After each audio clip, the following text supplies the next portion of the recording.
हमारे जो कंसेप्ट है वो 4 भागों में डिवाइड किए गए थे। पहला हो गया भक्ति योगी। कुछ लोग ऐसी प्रवृत्ति के निकलेंगे जिनको कि थोड़ा सा डिवोशन से ज़्यादा बातें समझ में आएंगी, डिवोशनल प्रवृत्ति के होंगे, वो सारे भक्ति योग से सीख लो। कुछ होंगे ज्ञान योगी, ये स्कॉलर माइंड वाले हैं, इन्हें जितना नॉलेज मिलेगा इनको वो चीज़ पसंद आएगी, ये उससे रेजोनेट करेंगे, तो आप वो मेडिटेशन फॉर्म फॉलो कर लो। कुछ होंगे कर्म योगी, उन्हें कुछ कृत्य जब शरीर और दिमाग के द्वारा किया जाएगा तब जाके उनको आनंद मिलेगा, वो उससे रेजोनेट करेंगे, तो आप कर्म योगी बन लो। कुछ होंगे राजयोगी जो कि ध्यान में ही गहराई तक जा कर के अपना रास्ता निकाल सकते हैं, वो उसे फॉलो कर लो। तो इसके लिए एक स्टोरी भी है।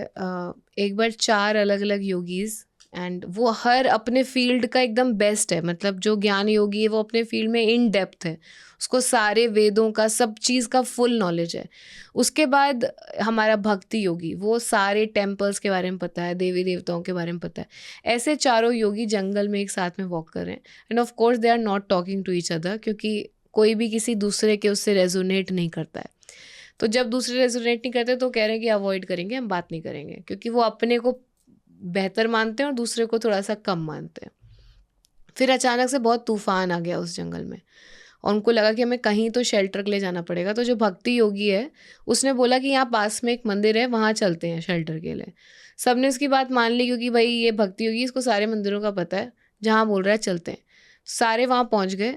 पूरा मंदिर गिर चुका था, बीच में जो मूर्ति होती है वो, और उसके ऐसे साइड के 2 पिलर्स और ऐसे ऊपर की छावनी, सिर्फ इतना बचा था।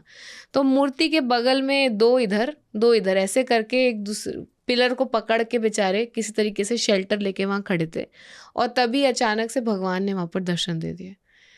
तो सब खुश हैं कि दर्शन दिए हैं, हमको अल्टीमेट दिखाई दे गया है, but they are confuse, they are asking कि वाई दिस टाइम, हमने इतनी मेहनत करी अपने अपने फील्ड्स में और आप अभी दिखाई दे रहे हैं, जब हम इस कॉम्प्रोमाइज्ड कंडीशन में यहाँ पर अपने दुश्मन टाइप के इंसान के साथ खड़े हैं।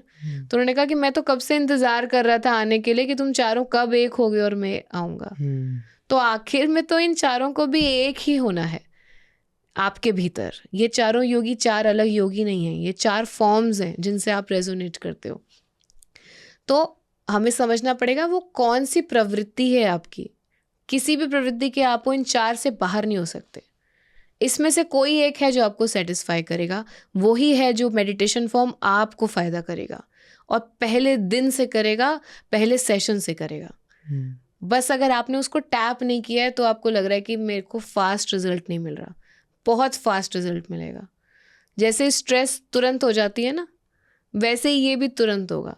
और जब हमारे सबकॉन्शियस में ये पैटर्न बैठता है, मेडिटेटिव पैटर्न, तो then that it naturally eliminates वो जितने भी पुराने सबकॉन्शियस में बिलीफ सिस्टम्स हैं ना, जो कि वहाँ नहीं होने चाहिए, ये उन सबको हटाएगा। सारा फियर फोबिया हटाएगा, और बहुत ही साइंटिफिक टेक्निक से हटाएगा। कैसे? आपके दिमाग के अंदर मैंने बताया था एक एमिगडाला पार्ट होता है। अगर आप रेगुलर मेडिटेशन करते हैं तो आपके दिमाग का वो एमिगडाला पार्ट छोटा हो जाता है। वो पार्ट छोटा हो जाने के बाद में आपके अंदर से नेचुरली स्ट्रेस के लिए रिस्पॉन्स ही नहीं आता। मतलब पहले जिस चीज़ के लिए आपको बहुत चिंता हो जाती थी, अब हो सकता है आपको उस बात पे कोई चिंता ही ना हो, यार ठीक है कोई नहीं। तो आपके रिस्पॉन्सेज नेचुरली ही कम हो जाते हैं। इंस्टेड अगर आप बिल्कुल भी ऐसी किसी प्रैक्टिस से नहीं जुड़े हुए हैं, माइंड रिलैक्सेशन बिल्कुल प्रैक्टिस नहीं करते हैं, लगातार स्ट्रेस में जाते हैं, तो एमिगडाला बड़ा हो जाएगा।